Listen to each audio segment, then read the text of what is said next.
Carlos Prates is fighting Geoff Neal in August. Now, who's going to win this fight? Well, votes about who's going to win this fight. Let's take a look at their latest performances, in which Carlos Prates fought Neil Magny, in which Carlos Prates dropped and knocked out Neil Magny in round 1. And after this, Carlos Prates wanted to fight Ian Garry, in which Ian Garry started off great, landed some great shots and kicks, completely outlanded Carlos Prates, and Ian Garry won by decision.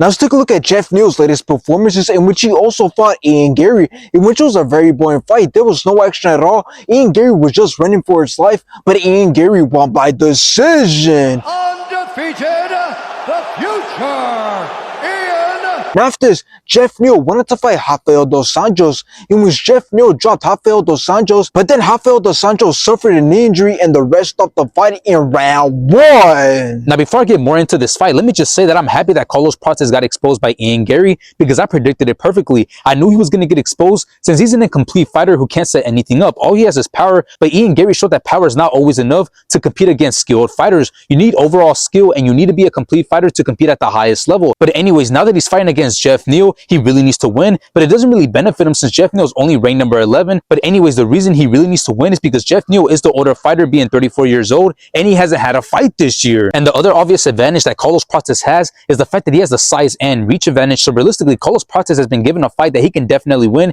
and that he should win, and I believe he does win this fight. And I could see him giving Geoff Neal a lot of problems, as I believe this fight is going to look very similar to both the Ian Garry and Shavkat Rakhmonov fight, since both men had the size and reach advantage over Geoff Neal, and both men had a lot of success with picking their shots from range and touching up Geoff Neal. And I believe Carlos Prates is also going to control and dominate this fight on the feet, as I believe we're going to see Carlos Prates fight like how he always fights, which is going to involve him fighting at a long range and touching up Geoff Neal. And I believe he's going to have a lot of success with landing clean shots, and I could definitely see him hurting and possibly dropping Geoff Neal. The only way that Geoff Neal can win against a guy like Carlos Prates is by managing to close the distance and let his hands go whenever he does get on the inside, but that's not happening. So once again, I got Carlos Prates beating Geoff Neal.